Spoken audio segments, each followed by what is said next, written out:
Eu quero andar como ele andou, pisar nas pegadas que ele deixou.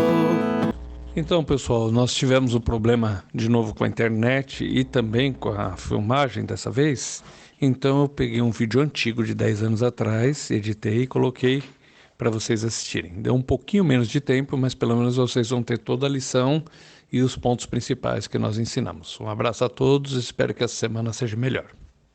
Olha o que o verso 18 diz. Consolai-vos, pois, uns aos outros com estas palavras. Nós temos a esperança e a certeza de que iremos morar com o Senhor, porque é uma promessa dele. A morte não é o fim. Pelo contrário, a morte é o começo de uma eternidade vivendo para sempre na presença de Deus. E aqueles que estiverem vivos na época em que Jesus vier, esses vão para o céu e vão passar a eternidade na presença do Senhor sem ter morrido fisicamente. Mas todos nós viveremos para sempre, desfrutando a presença maravilhosa do nosso Senhor. Vamos em João capítulo 20, versos 6 e 7.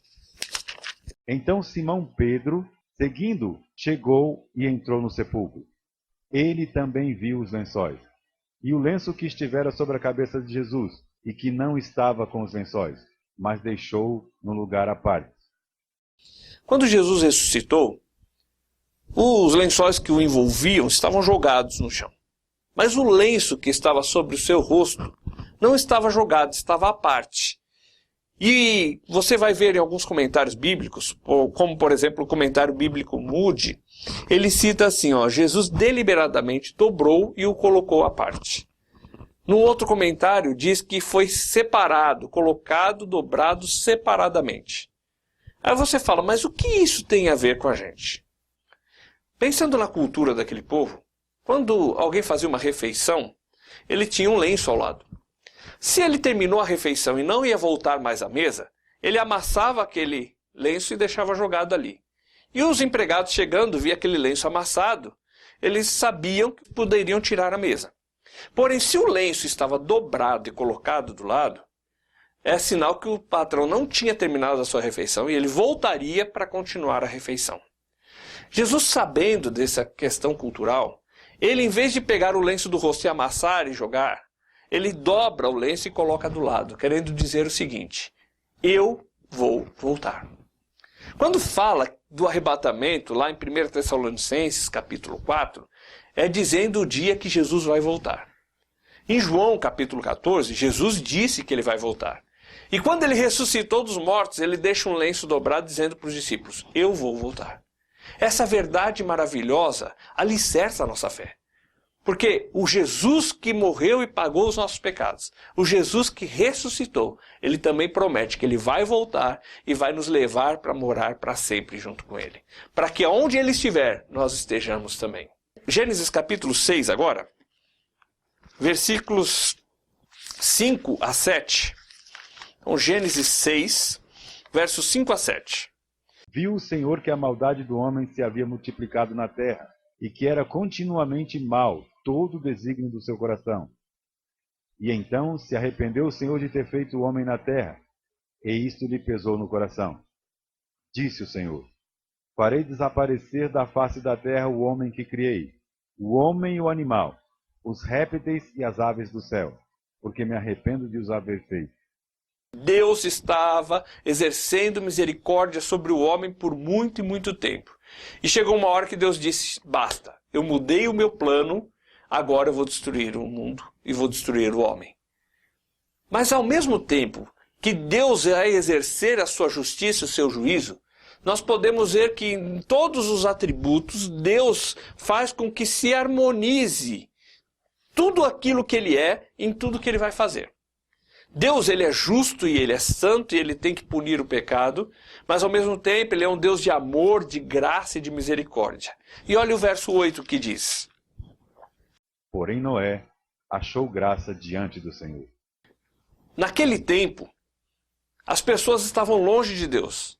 Porém, Deus estende o seu favor e a sua graça para Noé, que era uma pessoa que andava com ele. Eu vou destruir o mundo, disse Deus. Mas Noé, se você acredita em mim, eu quero dizer para você o seguinte: eu estou estendendo a minha graça, eu vou explicar o meu plano para você, é só você confiar nesse plano. A Bíblia diz, lá em 2 Pedro, que Noé ficou pregando naquele tempo em que ele construía a arca. A própria arca que ele estava construindo era um testemunho da mensagem de Deus, de que Deus destruiria o mundo com chuva. Porém, as pessoas não acreditaram nessa mensagem. Deus, na sua graça, deixou um testemunho, um meio para as pessoas saberem que Deus estava descontente com a raça humana, mas que havia um meio de salvação. Era só eles colocarem a sua fé no que Deus estava mostrando e entrar dentro da arca. Mas as pessoas não acreditaram na mensagem de Deus. Não haviam muitas arcas, não haviam muitas portas, não haviam muitas maneiras de se chegar até Deus, de ser salvo do dilúvio. Havia uma única maneira que Deus deixou. Um barco como testemunho. Um Noé que acreditou na palavra de Deus e servia de testemunho para aquelas pessoas naquela época. Que avisou aquelas pessoas. Mas as pessoas não acreditaram no que Deus disse. Infelizmente hoje nós vemos a mesma coisa acontecendo. Deus deixou um testemunho. Jesus Cristo é o caminho, a verdade e a vida. Ninguém vai ao Pai se não for por Ele. Nós vimos isso em João capítulo 14, verso 6. Só que as pessoas não querem crer na verdade de Deus. As pessoas não querem aceitar o caminho de Deus. Elas preferem seguir pelos seus próprios caminhos. Mas a gente já estudou na Bíblia, lá em Provérbios 16, 25, que os caminhos são caminhos de morte. Essa história de que todos os caminhos levam até Deus é mentira. As pessoas na época do dilúvio podiam ir pelo caminho que quisesse. O resultado para elas foi morte. Só havia um jeito de ser salvo: acreditar no plano de Deus e entrar na arca. Também hoje só existe um jeito do homem ser salvo da condenação eterna: é acreditar no plano de Deus e crer em Jesus como Salvador. Noé acreditou na mensagem de Deus. Deus disse: constrói um barco. Ele foi lá e fez um barco e construiu o barco. Aqui mostra pra gente uma verdade muito importante que nós precisamos entender. Nós já estudamos muito nesses dias, nesses estudos, nós estamos vendo que a salvação é garantida por Deus. E que não somos salvos pelas nossas obras. E que as obras não nos salvam e nem ajudam na salvação. Mas aqui nós vemos uma verdade que é importante que nós tenhamos para a nossa própria vida. É que a fé verdadeira, ela produz alguma coisa. A fé verdadeira impulsionou Noé a agir. Se Noé dissesse: eu tenho fé, mas não construísse a arca, que fé era essa? Então, fé verdadeira, ela produz obediência. Fé verdadeira produz o desejo de obedecer a Deus. Hoje, você creu em Cristo como seu Salvador, então deve brotar no seu coração um desejo, um anseio de fazer a vontade de Deus. De buscar os caminhos de Deus, de procurar agir corretamente, de andar naquele caminho que Ele preparou para você, como vimos em Efésios capítulo 2, o verso 10. As obras não nos salvam. As obras não contribuem para a nossa salvação. Mas elas devem ser o fruto, o reflexo da ação de Deus dentro de nós. Se eu confio em Deus, eu tenho o desejo de agradá-lo. Se eu confio em Deus, eu tenho o desejo de fazer a sua vontade. E Noé, como confiou na mensagem de Deus, foi lá e construiu a arca. Fé verdadeira, ela é dinâmica, ela é viva, ela é eficaz, ela produz algo. E sempre o que ela produz é algo bom. Você creu em Jesus? O que é esperado de você é que você tenha um desejo de agradar a Deus. Que você tenha um desejo de viver uma vida santa que produz louvor e glória ao nome de Deus. É isso que é esperado de você. Uma fé verdadeira. Uma fé que produz glória ao nome de Deus. E é isso que Deus quer da minha vida e da sua vida também. Em Gênesis capítulo 7, versículo 16, diz que Deus fechou a arca por fora. Deus fechou aquela porta. Isso mostra para nós o seguinte, que a segurança daquela arca estava no fato de Deus ter fechado e fechado direito aquela porta. Também a segurança da nossa salvação depende de Deus. Quem estava dentro da arca, o resultado foi o quê? Foi vida. Quem estava fora, o resultado foi morte. Olha só os últimos versos, os versos 22 e 23, vamos ler? Tudo que tinha fôlego de vida em suas narinas, tudo que havia em terra seca morreu. Assim foram exterminados todos os seres que havia sobre a face da terra, o homem e o animal, os répteis e as aves do céu foram extintos da terra. Ficou somente Noé e os que com ele estavam na arca. Quem creu na mensagem de Deus e entrou na arca, o resultado foi vida. Quem não creu, o resultado foi morte. Se você crê em Cristo como Salvador, você está em Cristo. Lembra que nós, no último estudo, vimos que a nossa vida está escondida em Cristo, que agora fomos revestidos de Cristo. Quem está dentro de Cristo, o resultado é vida. Vamos fazer aquela ilustração de novo? A nossa vida está escondida em Cristo Jesus. Fomos revestidos de Cristo. Quem está em Cristo, o resultado é vida. Quem não está em Cristo, quem está fora de Cristo, o resultado é morte. Se você creu, o resultado é vida. Se você não creu, o resultado é morte. Capítulo 9 de Gênesis. Versículo 12 e 13. Vamos ler?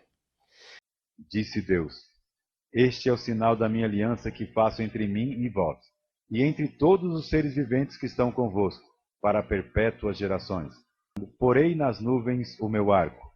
Será por sinal da aliança entre mim e a terra. Deus, quando Noé sai da arca, Deus coloca um arco no céu e faz um pacto, um acordo com Noé e com a sua família. Uma verdade interessante é que Noé, ao sair da arca, oferece um sacrifício a Deus. Gratidão pelo que Deus havia feito. E agora Deus faz uma promessa e diz: eu não vou mais destruir a terra com água. Quando você vê a chuva, você vê lá no céu, vem aquele arco bonito que Deus coloca como prova de que o que Ele prometeu, Ele vai cumprir. Nunca mais a terra seria destruída com chuva. Toda vez que você olhar para o céu e você ver esse arco bonito lá no céu, você deve se lembrar que o Deus que você confia é um Deus fiel. Deus é fiel, Ele cumpre o que Ele promete. Ele prometeu que não destruiria mais a terra e não destruiu. Com chuva, claro. E agora, você lembra da promessa que Deus fez para você, que você tem vida eterna quando você crê em Jesus. E Deus garante isso. E Deus é fiel para cumprir. E Ele vai cumprir a sua promessa. Toda vez que você vê o arco celeste, você lembra: meu Deus é fiel. Ele prometeu que me daria vida eterna. E eu creio nessa promessa. Vamos estudar mais um pouco? Vamos agora no capítulo 11 de Gênesis, começando no verso 1. Ora, em toda a terra havia apenas uma linguagem e uma só maneira de falar. Sucedeu que, partindo eles do Oriente, deram com uma planície na terra de Sinar, e habitaram ali. E disseram uns aos outros: Vinde, façamos tijolos, e queimemo-los bem. Os tijolos serviram-lhes de pedra, e o betume de argamassa. Disseram: Vinde, edifiquemos para nós uma cidade, uma torre cujo tope chegue até aos céus. As pessoas, naquela época, decidiram que eles não queriam ser espalhados pela terra. E eles decidiram que eles iam fazer uma torre bem grande, e o topo dessa torre ia chegar até os céus. Eles acreditavam que eles poderiam chegar até os céus através daquela torre. E olha que eles tiveram que pôr bastante fé nisso, porque para você pegar um tijolo aqui, ou betume aqui, e subir até lá em cima levando essas coisas, era muito trabalho. Você só faria isso se você acreditasse naquilo. Eles tinham muita fé, mas a fé deles estava colocada numa coisa errada, que nunca poderia salvá-los, que nunca poderia levá-los até Deus. Você pode ter muita fé nas coisas que você ouviu a vida inteira. Porém, se a sua fé não estiver colocada em Jesus Cristo, essa fé não pode salvar você. O que importa não é a quantidade de fé, mas sim aonde você está colocando essa fé. Se você disser assim: eu tenho muita fé que o Valdir vai me dar R$500 depois, a sua fé não adianta nada, porque eu não vou te dar R$500 depois. A fé tem que ser colocada na coisa certa. Você pode ter a fé que um dia você vai jogar na seleção brasileira, mas você já tem 60 anos de idade e nunca jogou bola na vida. Você pode ter toda a fé do mundo, você nunca vai jogar na seleção brasileira. O que realmente importa é onde você coloca a sua fé. E a nossa fé tem que ser colocada em Jesus Cristo. Porque se ela estiver colocada em qualquer outra coisa, por mais que a gente se esforce, por mais que a gente tenha fé, a gente está perdido. E essas pessoas estavam colocando a sua fé em algo errado. Por isso nunca chegariam até Deus. Os versos 7 a 9, olha o que diz. Vinde, desçamos e confundamos ali a sua linguagem, para que um não entenda a linguagem do outro. O Senhor os dispersou dali pela superfície da terra, e cessaram de edificar a cidade. Chamou-se-lhe por isso o nome de Babel, porque ali confundiu o Senhor a linguagem de toda a terra, e dali o Senhor os dispersou por toda a superfície dela. Veja que Deus veio e puniu o pecado deles. Mas também nós vemos a misericórdia de Deus, porque Deus impediu que eles continuassem acreditando numa mentira. Deus, no seu amor e na sua graça, confundiu a língua deles para que eles acreditassem na verdade e não na mentira. Sabe, Deus também está te dando a chance de acreditar na verdade e não numa mentira. A vida inteira se acreditou em coisas que não podiam te salvar. E agora Deus te dá a chance de você acreditar na verdade dele. Como deu para aquelas pessoas, ele também estende para você. Nas 4 primeiras lições, nós vimos que o sacrifício de Jesus Cristo no nosso lugar nos colocou numa posição privilegiada diante de Deus. Quando nós cremos em Cristo Jesus, nós somos filhos de Deus. A justiça de Cristo foi colocada na nossa conta. Nós somos revestidos de Cristo Jesus. A nossa vida está escondida em Cristo. Nós vimos também que a salvação é garantida pelo sacrifício de Cristo, garantida pelo amor de Deus, pelo caráter de Deus, pela pessoa de Deus. O Espírito Santo mora dentro de nós e é a garantia de Deus de que Ele vai nos levar para a sua presença. E talvez nessa altura do ensino você se pergunte o seguinte: mas se eu tenho tudo isso garantido, se a salvação é garantida por Cristo, então eu posso fazer o que eu quero? Pensando nessa questão, nós vamos estudar a palavra de Deus agora. Nós estamos estudando sobre firmados na fé.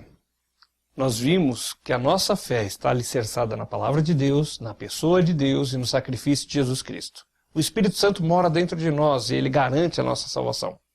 E pensando nessa segurança e nessa fé, nós devemos olhar agora em Gênesis capítulo 12, versículos 1 e 2. Ora, disse o Senhor a Abraão: sai da tua terra, da tua parentela e da casa de teu pai, e vai para a terra que te mostrarei. De ti farei uma grande nação, te abençoarei e te engrandecerei o nome. Sê tu uma bênção. Deus chama Abraão para sair da onde ele morava e ir para um lugar que Deus mostraria. Era uma decisão difícil, porque você sair e se mudar já é difícil, ainda mais para um lugar que você não conhece. Era uma decisão difícil porque ele sairia do meio dos parentes, dos amigos e iria para um outro lugar. Agora, por que ele tomou a decisão de pegar, sair e ir para aquele lugar que Deus disse? É simples, ele confiava em Deus. Ele sabia que Deus sabe o melhor para a vida dele. Que Deus conhece o futuro, conhece o amanhã e o que Deus tem para nós é sempre o melhor. Confiado no que Deus é e no que Deus diz, que ele tomou a decisão de partir. Não foi um salto no escuro, não foi uma decisão impensada. Foi a melhor decisão da vida dele, porque ele decidiu fazer o que Deus tinha pedido dele. Hoje, talvez você esteja passando por pressões. Talvez alguns parentes que não entendam a sua fé, que ainda não entenderam a salvação em Cristo, estão questionando você e até pressionando a sua vida. Talvez alguns amigos estão te pressionando. E você tem que escolher entre o que Deus pede de você, entre se posicionar com a sua fé e essas pessoas. Você sabe, e eu sei, a Bíblia diz que a família é uma bênção de Deus. Você deve tratá-los com carinho, com cuidado, com amor, mas também deve se posicionar quanto à sua fé e ouvir a voz de Deus. Esse deve ser o nosso papel, o nosso posicionamento mediante as pressões que as pessoas nos colocam. Abraão tinha uma escolha entre os parentes e a voz de Deus. E você também tem essa escolha. Seja amável, seja bondoso com eles, para que um dia eles entendam essa salvação também. Mas se posicione, coloque a sua fé no que Deus diz na palavra de Deus. O verso 3, vamos ler.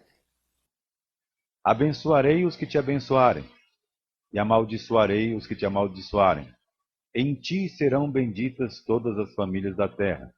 Quando Adão pecou, a maldição do pecado veio para todas as famílias da terra. Todos os descendentes de Adão sofreram a consequência do pecado. A maldição do pecado caiu sobre toda a raça humana.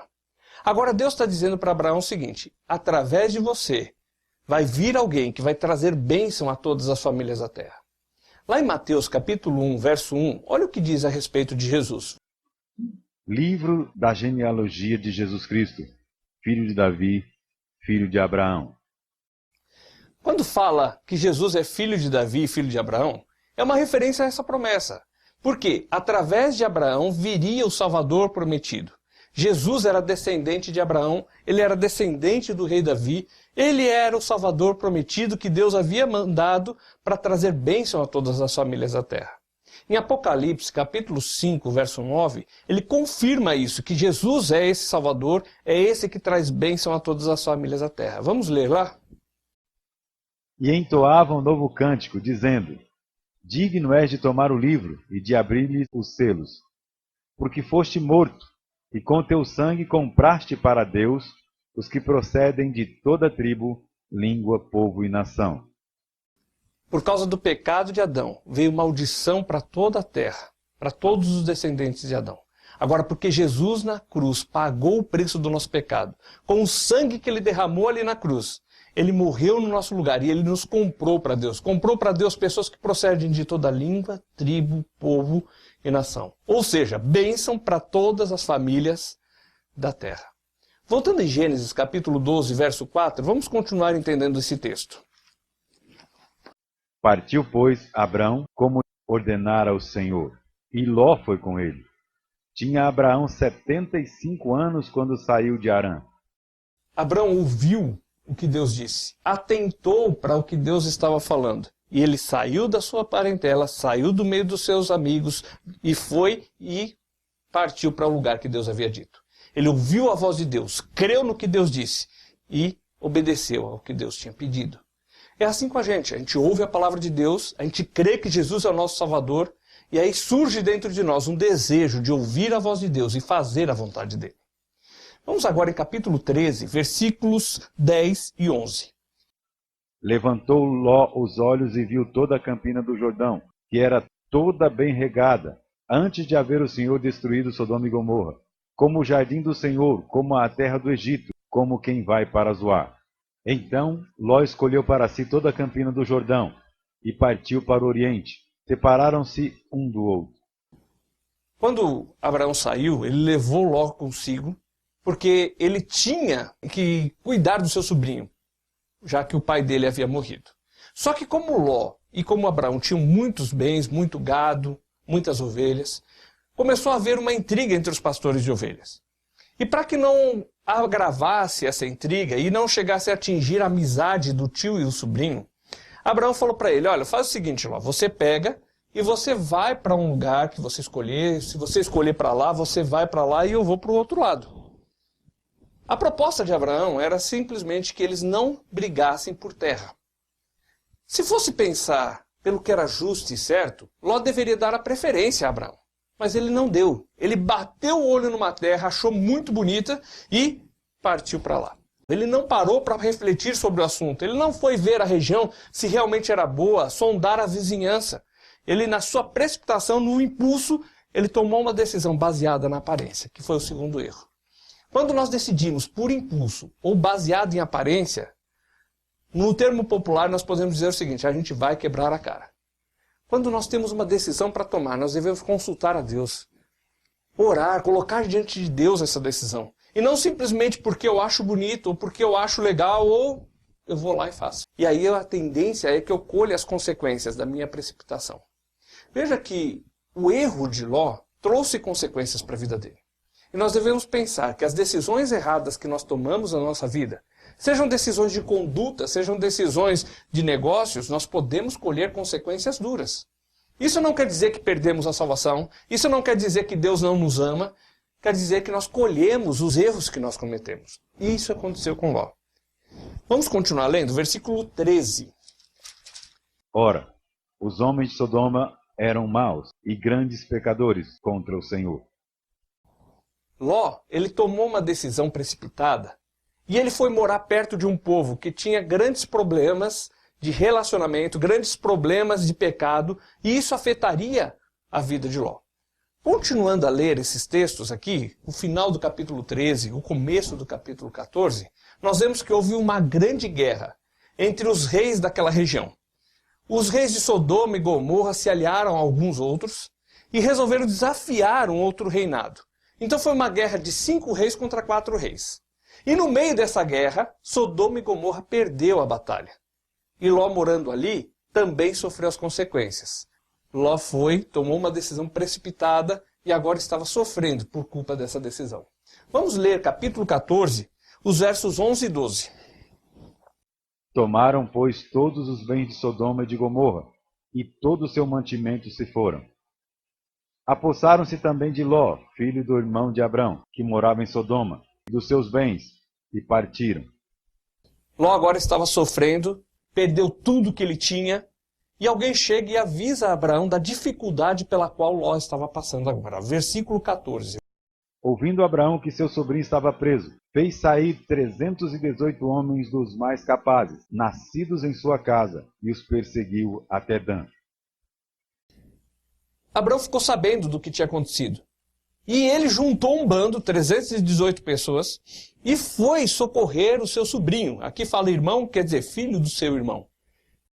Agora a pergunta é o seguinte: se 5 exércitos inteiros perderam uma guerra, o que Abraão ia fazer lá com 318 pessoas?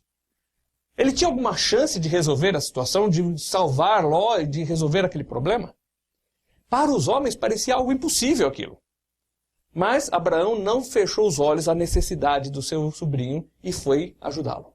Verso 15. Feriu-os e os perseguiu até Elbar, que fica à esquerda de Damasco. Trouxe de novo todos os bens, e também a Ló, seu sobrinho, os bens dele, e ainda as mulheres e o povo. Abraão sai, vai socorrer Ló, e Deus abençoa a investida dele, que ele pode trazer de volta Ló e todas aquelas pessoas que tinham sido levadas para o cativeiro. Veja que Deus ajudou Abraão, era impossível ele vencer, mas Deus deu a vitória para ele. Veja que Abraão não fechou os olhos à necessidade do seu sobrinho. Pelo contrário, foi e o buscou e resolveu o seu problema. Voltando dali, vem o rei de Sodoma para conversar com ele e também vem um rei muito especial falar com ele. Versículo 18. Melquisedeque, rei de Salém, trouxe pão e vinho, era o sacerdote do Deus Altíssimo. Melquisedeque era rei de Salém, que quer dizer lugar de paz. E ele veio ao encontro, trouxe pão, trouxe vinho, e esse homem tinha uma característica muito especial. Ele não era um rei simplesmente, mas também era um sacerdote do Deus Altíssimo. Quando falo Deus Altíssimo, quer dizer aquele que está acima de tudo e de todos. O Deus criador e sustentador do universo. Esse homem tinha a função de ser um sacerdote desse Deus. Mas o que é um sacerdote? O sacerdote ele tinha a função de interceder entre o homem e Deus. Nós vemos pelo Velho Testamento várias histórias falando sobre a função do sacerdote no Antigo Testamento. Agora, eu quero convidar você a gente olhar um texto em Hebreus capítulo 4 para falar sobre a função do sacerdote para nós hoje, na nossa época. Vamos lá, capítulo 4, versículo 14. Hebreus 4, 14. Visto que temos um grande sumo sacerdote, Jesus, Filho de Deus, que penetrou nos céus, retenhamos firmemente a nossa confissão. Hoje nós não precisamos mais de sacerdote, porque Jesus Cristo é o nosso sacerdote. Não precisamos mais de ninguém intercedendo por nós, porque é Ele que intercede por nós. Olha o verso 15. Porque não temos um sumo sacerdote que não se compadeça das nossas fraquezas, porém um que, como nós, em tudo foi tentado, mas sem pecado. Cristo é o nosso sacerdote, Ele é o sumo sacerdote, o chefe dos sacerdotes. Hoje nós não precisamos de um sacerdote humano, nós precisamos de Cristo. Ele é que intercede por nós. Cristo não é somente o nosso sacerdote, mas Ele também é o nosso sacrifício. Ele morreu no nosso lugar. Então Cristo é o nosso sacerdote, é o nosso sacrifício. Nós não precisamos mais nem de sacerdote nem de sacrifício por causa de Jesus Cristo. Voltando no texto de Gênesis, capítulo 14... Vamos ler os próximos versos agora. Gênesis 14, versículos 19 e 20. Abençoou ele a Abraão e disse: Bendito seja Abraão pelo Deus Altíssimo, que possui os céus e a terra. E bendito seja o Deus Altíssimo, que entregou os teus adversários nas tuas mãos. E de tudo lhe deu Abraão o dízimo. Quando Melquisedeque fala com Abraão, ele fala o seguinte: bendito seja o Deus Altíssimo, o que possui os céus e a terra. Esse é o Deus que nós acreditamos. O dono de tudo, superior a tudo, supremo, soberano, esse Deus maravilhoso. E ele afirma que foi Deus, esse Deus maravilhoso, que deu vitória a Abraão. E Abraão sabia disso. Quando Abraão sai para a batalha, ele não levou nada de bens consigo. Seus bens ficaram lá onde ele habitava. Quando ele volta da batalha, ele traz todos os despojos. As coisas que aqueles exércitos haviam saqueado de Sodoma e Gomorra, Abraão traz de volta. E Abraão sabia que a vitória foi dada por Deus. E em gratidão ao que Deus tinha feito por ele, ele separa 10% daquilo e oferece a Deus. E diz assim: olha Deus, eu não teria feito nada, eu não teria ganhado nada se não fosse através do Senhor. Então eu quero ser grato. E uma parte daquilo que o Senhor me deu, eu quero devolver para o Senhor. Essa é a ideia de contribuição. Você reconhece que tudo que você tem, que tudo que você é, veio do Senhor. E em gratidão a esse Senhor maravilhoso, você devolve uma parte e diz: Senhor, isso daqui é a minha forma de agradecer por tudo que o Senhor tem me dado. Veja que Abraão não foi constrangido, coagido a nada. Ele, de livre e espontânea vontade, quis oferecer a Deus uma oferta de gratidão pelo que Deus tinha feito por ele, pelo cuidado de Deus e pela vitória que Deus tinha dado. Tudo que você tem, tudo que você é, você deve a Deus. E nós devemos ter um sentimento de ser gratos a Deus por aquilo que Ele tem feito por nós. Capítulo 15, versículo 1. Olha só o que diz. Depois destes acontecimentos, veio a palavra do Senhor a Abrão, numa visão, e disse: Não temas, Abrão, eu sou o teu escudo, o teu galardão será sobremodo grande. Ele se meteu numa briga de vários reinos. E de repente alguém poderia falar para ele: Abraão, você é louco. Agora esses reis vão vir e se vingar de você. E Deus se apresenta para ele: olha, eu sou o teu escudo. Eu sou aquele que te protege. Nós temos que lembrar que Deus é tudo aquilo que nós precisamos. Se você precisa de proteção, Deus é a proteção. Se você precisa de sabedoria, Deus é a sabedoria que você precisa. Deus é o Altíssimo, possuidor dos céus e da terra, e Ele também é aquele que se preocupa conosco individualmente. Aquele que possui o universo inteiro, Ele se preocupa com você e a sua necessidade hoje. E a necessidade de Abraão naquele momento era se sentir protegido por Deus. E Deus diz: eu sou o teu escudo. E a tua recompensa vai ser grandíssima. Deus promete que Ele recompensa aqueles que confiam nele. Só que eu não devo servir a Deus e fazer a vontade de Deus por interesse. Eu devo fazer o que agrada a Deus por gratidão àquilo que Ele já fez por mim. Eu vou servir a Deus não porque eu quero uma recompensa. Eu vou servir a Deus porque Ele me amou, Ele deu a sua vida por mim e eu agora quero retribuir esse amor. Agora Deus avisa que se você servir a Ele, se você fizer a vontade dEle, Ele vai te recompensar. Mas não faça por interesse, faça por amor. Verso 2, vamos ler, do 2 até o 4. Respondeu Abraão: Senhor Deus, que me haverás de dar, se continuo sem filhos, e o herdeiro da minha casa é o Damasceno Eliezer? Disse mais Abraão: A mim não me concedeste descendência, e um servo nascido na minha casa será o meu herdeiro. A isto respondeu logo o Senhor, dizendo: Não será esse o teu herdeiro, mas aquele que será gerado de ti será o teu herdeiro. Abraão estava preocupado porque ele não tinha filhos. E ele abriu o coração dele diante de Deus. E Deus, Ele aprecia quando nós colocamos diante dele os nossos anseios, os nossos sentimentos. Nós temos a liberdade de chegar diante de Deus.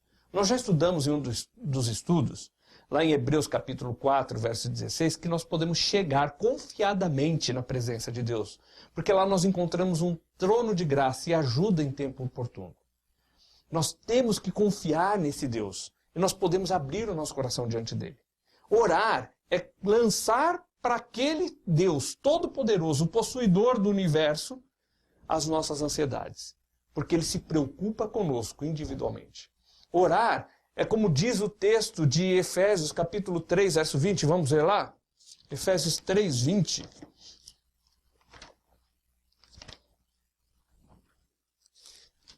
Orar é a gente chegar diante do Deus Todo-Poderoso e lançar sobre Ele tudo o que nós temos. Lançar sobre aquele, verso 20, que é poderoso para fazer tudo muito mais abundantemente além do que aquilo que pedimos ou pensamos, segundo o seu poder que opera em nós. Você pode chegar diante de Deus e colocar as suas ansiedades. Antigamente, você buscava a solução para os seus problemas no meio de líderes religiosos, você buscava a solução para os seus problemas no meio de crendices antigas, de crenças, talvez através de um feiticeiro ou um batuqueiro, como alguns lugares citam esse termo. Você ia buscar solução para os seus problemas atrás de muitas coisas. Agora você pode lançar todos os seus problemas diante daquele que é poderoso para fazer muito mais do que você pode imaginar. Esse é o Deus que nós temos. O possuidor dos céus e da terra, o Todo-Poderoso, mas que se preocupa conosco. Vamos agora voltar em Gênesis capítulo 15. Gênesis 15, versículos 5 e 6. Então o levou para fora e disse: Olha agora para os céus e conta as estrelas, se as pode contar. E disse: Assim será a tua descendência. E creu ele no Senhor, e isso lhe foi imputado como justiça. Deus disse: Olha, eu vou dar para você um descendente, mas vai ser uma grande nação que vai vir dele. Você pode acreditar no que eu estou dizendo. E a Bíblia diz que Abraão creu, e isso foi colocado na conta dele como justiça. Também Deus tem falado que nós estávamos separados de Deus, mas quando nós cremos em Cristo, a justiça de Cristo é colocada na nossa vida. Pela fé em Jesus Cristo. Vamos ver Romanos capítulo 5, verso 1. Justificados, pois, mediante a fé, temos paz com Deus por meio de nosso Senhor Jesus Cristo. Quando nós cremos em Cristo Jesus, o Senhor coloca na nossa conta a sua justiça, a justiça de Jesus Cristo. A palavra imputado quer dizer colocar na conta. Deus olha para nós, em vez de ver os nossos pecados, em vez de ver na nossa conta lá, pecador separado de Deus e merece o inferno, Ele olha para nós e vê a justiça de Cristo colocada em nós. Ele vê a nossa vida escondida em Cristo. Ele nos vê revestidos de Cristo Jesus. Somos declarados justos na sua presença. E isso aconteceu num tempo que nós éramos inimigos de Deus. Olha só capítulo 5, versículo 6. Porque Cristo, quando nós ainda éramos fracos, morreu a seu tempo pelos ímpios. Nós éramos ímpios, praticávamos atos que Deus abominava. Nós éramos fracos, incapazes de nos salvar. Mas Cristo morreu por nós, quando nós éramos fracos e ímpios. Olha o verso 7. Dificilmente alguém morreria por um justo, pois poderá ser que pelo bom alguém se anime a morrer. Talvez você se animaria a morrer por alguém bom, embora isso é difícil. Mas morrer por alguém que é seu inimigo, que é ímpio, que é incapaz de se salvar, só o amor de Deus é capaz de fazer isso. Por isso que o verso 8 diz assim: Mas Deus prova o seu próprio amor para conosco, pelo fato de ter Cristo morrido por nós, sendo nós ainda pecadores. Quando nós éramos pecadores, Deus estendeu esse amor a nós. E olha o que o verso 9 diz. Logo, muito mais agora, sendo justificados pelo seu sangue, seremos por ele salvos da ira. Quando nós cremos em Cristo, somos justificados pelo sangue de Cristo, porque Ele morreu na cruz, derramou o seu sangue no nosso lugar, tirou o nosso pecado. Agora somos salvos da ira. Agora nós não somos mais condenados. Olha o verso 10. Porque se nós, quando inimigos, fomos reconciliados com Deus mediante a morte do seu Filho, muito mais, estando já reconciliados, seremos salvos pela sua vida. Nós éramos inimigos de Deus e Ele deu o seu Filho por nós. Imagina agora, quando nós somos amigos de Deus, ou melhor, que somos filhos de Deus, o que Ele não fará por nós. Por isso que nós podemos chegar diante daquele que é todo-poderoso, porque Ele vai fazer muito mais do que nós pedimos e pensamos. Basta nós crermos nele. Vamos agora no capítulo 16 de Gênesis, versos 1 e 2.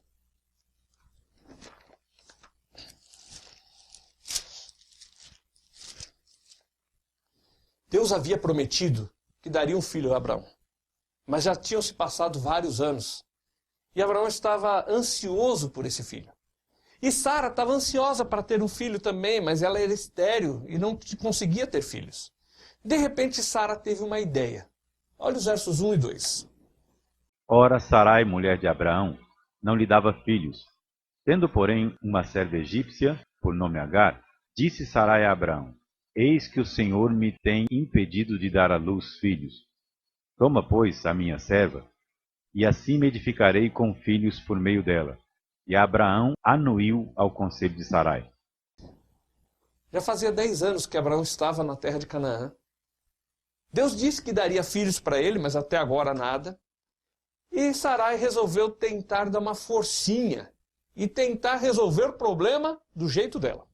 E ela falou assim: Abraão, não tem essa escrava egípcia chamada Agar aqui? Então, ela é minha escrava. Tudo que é dela é meu, porque eu sou a dona dela. Então faz o seguinte, você vai dormir com ela, vai fazer um filho dela, e esse filho vai ser meu. Só que depois disso começaram os problemas. Olha só versos 3 e 4. Então Sarai, mulher de Abraão, tomou a Agar, egípcia, sua serva, e deu-a por mulher a Abraão, seu marido, depois de ter ele habitado por 10 anos na terra de Canaã. Ele a possuiu, e ela concebeu. Vendo ela que havia concebido, foi sua senhora por ela desprezada. Agar ficou grávida, e quando ela viu que estava grávida, ela menosprezou Sara. Ou seja, eu consegui dar um filho para Abraão, você não. E Sara ficou muito irritada, porque se sentiu humilhada com essa situação. Agora, a culpa desse problema que ela estava passando era de quem? Era dela mesma. Ela que teve a grande ideia de fazer isso. Ela que disse para Abraão: olha, vamos fazer filhos através dessa egípcia. Agora ela estava sendo menosprezada. O pecado, ele traz consequências. E as consequências do pecado muitas vezes são muito duras. Veja o verso 5. Disse Sarai a Abraão: seja sobre ti a afronta que se me faz a mim. Eu te dei a minha serva para possuíres. Ela, porém, vendo que concebeu, desprezou-me. Julgue o Senhor entre mim e ti. A ideia foi de Sara. Agora ela chega para Abraão: dá um jeito nisso. Olha só o que aconteceu. Então o pecado trouxe consequências. Ela se sentiu humilhada. Agora ela e Abraão estavam discutindo por causa do pecado que havia sido cometido. Pecado traz consequências. E muitas vezes as consequências do pecado são duras. Pecado traz consequências físicas.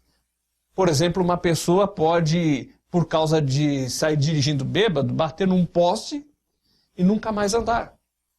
Pecado traz consequências emocionais. O casal estava brigando por causa do problema que houve ali. Pecado traz consequências espirituais, porque a nossa comunhão com Deus é quebrada. Nós não perdemos a salvação, mas a comunhão, a amizade, a intimidade com Deus fica quebrada por causa do nosso pecado. Por isso que Deus nos chama a viver uma vida de santidade. O prazer de Deus é que nós andemos no seu caminho. E quando nós não andamos no caminho de Deus, nós sofremos consequências. E elas são duras, são difíceis, e era o que Abraão estava sofrendo, era o que Sara estava sofrendo. Capítulo 16, o verso 16, diz que nasceu o filho que Agar deu a Abraão, e o nome dele era Ismael. E Abraão tinha a idade de 86 anos. Agora, no capítulo 17, verso 1, olha o que diz. Quando atingiu Abrão a idade de 99 anos, apareceu-lhe o Senhor e disse-lhe: Eu sou o Deus Todo-Poderoso, anda na minha presença e sê perfeito. 13 anos depois disso, Deus aparece para conversar com Abraão.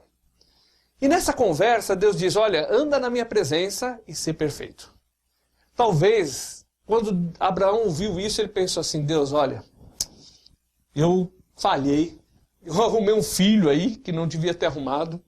Tudo bem que a ideia foi de Sara, mas eu concordei. E eu sei que eu não fui perfeito diante do Senhor. Eu sei que eu errei. E Deus se apresenta para ele dizendo assim: anda na minha presença e ser perfeito. E talvez Abraão diria o seguinte: olha Deus, eu não consigo ser perfeito. E essa é uma verdade. Nós somos humanos e nós não conseguimos perfeição. Nós não conseguimos ser pessoas que andam 100% nos caminhos de Deus. Mas Deus se apresenta como aquele que é todo-poderoso. Aquele que é capaz de mudar. Aquele que é capaz de transformar as nossas vidas. Ele diz o seguinte: anda na minha presença. O imperativo, um chamado de Deus para Abraão era para andar na sua presença. E a perfeição seria a consequência de andar na presença de Deus. Deus está dizendo isso para a gente hoje. Você talvez está dizendo assim: olha, eu queria ser mais calmo, eu queria ser uma pessoa mais paciente, eu tenho lutado com a minha ira, eu tenho lutado com as minhas dificuldades. E Deus está se apresentando e falando para você o que ele falou para Abraão. Ele está dizendo assim, ó: eu sou o Deus Todo-Poderoso. Eu sou aquele que pode mudar a sua vida. Eu sou aquele que pode transformar a sua vida. Ele só pede uma coisa: anda junto de mim. Se você começar a andar perto de Deus, Deus vai influenciar a sua vida a tal ponto que ele vai transformar o seu viver. E era isso que Deus estava falando para Abraão. Eu sei que você errou, Abraão. Eu sei que você pecou e você colheu consequências duras do seu pecado. Mas anda perto de mim, que eu vou transformar o seu viver. E toda vez que você errar, você pode chegar perto de Deus e começar a andar perto dele, que ele vai te ajudar e ele vai transformar a sua vida. Pecado traz consequências, mas sempre Deus está lá te chamando de volta para andar nos seus caminhos, para que ele transforme a sua vida, para que ele faça a diferença no seu viver. No mesmo capítulo, agora versículos 2 até 8. Farei uma aliança entre mim e te multiplicarei extraordinariamente. Prostrou-se Abrão, rosto em terra, e Deus lhe falou: quanto a mim, será contigo a minha aliança. Serás pai de numerosas nações. Abraão já não será o teu nome, e sim Abraão, porque por pai de numerosas nações te constituí. Far-te-ei fecundo extraordinariamente. De ti farei nações, e reis procederão de ti. Estabelecerei a minha aliança entre mim e ti, e a tua descendência no decurso das suas gerações, aliança perpétua, para ser o teu Deus e da tua descendência. Dar-te-ei e a tua descendência a terra das tuas peregrinações, toda a terra de Canaã, em possessão perpétua. Eu serei o seu Deus. Veja que o erro que Abraão cometeu não anulou a fidelidade de Deus. Ele colheu as consequências do seu pecado, ele sofreu por causa do seu erro, mas Deus ainda cumpriu a sua promessa. Deus está dizendo: eu vou ser fiel ao que eu prometi. O erro humano nunca anula a fidelidade de Deus. Vamos agora no capítulo 19, verso 15. Ló estava lá na cidade de Sodoma e Gomorra, e Deus avisou que destruiria aquela cidade com fogo. E olha só versos 15 e 16. E ao amanhecer, os anjos apertaram com Ló, dizendo: levanta-te, toma tua mulher e as tuas 2 filhas que aqui estão, para que não pereças na injustiça dessa cidade. Ele, porém, demorava-se, e aqueles varões lhe pegaram pela mão, e pela mão da sua mulher, e pela mão das suas 2 filhas, sendo-lhe o Senhor misericordioso, e tiraram-no e puseram-no fora da cidade. Deus falou: olha, Ló, sai logo da cidade. Mas Ló começou a demorar. E Deus, na sua misericórdia, manda os anjos pegarem eles pelas mãos e levar para fora. Veja que Ló foi salvo da destruição de Sodoma e Gomorra, não por causa da sua fidelidade, mas por causa da misericórdia de Deus. Não por causa que ele foi diligente, mas porque Deus foi misericordioso com ele. Também a nossa salvação é por causa da misericórdia de Deus, e não depende da nossa diligência. Continuando a ler o texto, verso 22. Apressa-te e escapa para ali, porque nada poderei fazer enquanto não estiveres ali chegado. Por isso se chamou o nome da cidade Zoar. Agora o 24. Então fez o Senhor chover enxofre e fogo da parte do Senhor sobre Sodoma e Gomorra. Deus mandou fogo do céu para destruir aquelas cidades. Ló foi salvo, não porque foi diligente, mas por causa da misericórdia de Deus. E Deus tinha avisado: não olhe para trás. Mas a mulher de Ló, olha o que ela fez. Ela olhou para trás, verso 26. E a mulher de Ló olhou para trás e ficou convertida numa estátua de sal. Ela não deu ouvidos ao que Deus disse, olhou para trás e ficou convertida numa estátua de sal. Talvez ela ficou curiosa para ver a chuva de fogo que estava ali, mas ela não deu ouvidos ao que Deus disse. Vamos para o capítulo 21, versos 1 a 3. Visitou o Senhor a Sara, como lhe dissera, e o Senhor cumpriu o que lhe havia prometido. Sara concebeu e deu à luz um filho a Abraão na sua velhice, no tempo determinado que Deus lhe falara. Ao filho que lhe nasceu, que Sara lhe dera à luz, pôs Abraão o nome de Isaque. Abraão tentou dar um jeitinho para conseguir um filho. Ele só arrumou problemas para ele, porque o pecado traz consequências. Mas Deus ainda continuou fiel. E na sua fidelidade ele cumpriu a sua promessa e ele deu o filho para Abraão. Veja que o erro de Abraão não anulou a fidelidade de Deus. Deus continuou fiel, mesmo que ele errou. Bom, nasceu Isaque. Era alegria na vida de Sara, na vida de Abraão. Porém, Ismael começou a zombar de Isaque. Ismael aqui, já nessa altura, quando Isaque nasceu, tinha 13 anos, 14 anos. E quando Ismael começou a zombar de Isaque, Sara virou uma fera. Olha só, versículos 9 a 11. Vendo Sara que o filho de Agar, a egípcia, o qual ela dera à luz a Abraão, caçoava de Isaque, disse a Abraão: rejeita essa escrava e seu filho, porque o filho dessa escrava não será herdeiro com Isaque, meu filho. Pareceu isso muito penoso aos olhos de Abraão, por causa de seu filho. Abraão, naquela hora, sentiu muito. Porque, embora Ismael estivesse zombando de Isaque, Ismael era filho de Abraão também. Lembra que o pecado traz consequências? Estavam colhendo as consequências do seu pecado. Sabe que até hoje existe problema entre os descendentes de Isaque e os descendentes de Ismael. Existem religiões fortes que vieram descendentes desses povos. E até hoje eles brigam entre si por culpa desse pecado. Agora, Ismael está fora de casa, foi lançado para fora. E eu imagino Abraão pensando, será que Ismael está bem hoje? Será que Ismael comeu? Como que será que ele está? Eu imagino a dor emocional, a tristeza da alma de Abraão de ter que expulsar Ismael de casa. Isso tudo mostra para a gente que não vale a pena pecar. Porque o pecado é duro, é cruel e ele traz consequências. E eu quero dizer para vocês o seguinte, terminar esse estudo de hoje chamando a nossa atenção de que nós devemos buscar a face do Senhor, andar na sua presença. Porque Ele vai nos ajudar, Ele vai transformar a nossa vida. E nós vamos errar menos. Agora, se você pecou, se você errou, ande na presença do Senhor e experimente do poder dEle transformando a sua vida. Ele é o Deus Todo-Poderoso que pode fazer e vai fazer a diferença nas nossas vidas. Esse é o nosso Pai. É esse Deus que se preocupa conosco.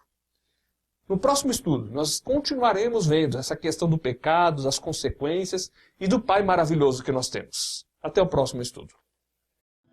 Eu quero viver como Ele aqui, com os olhos nos céus e as mãos assim.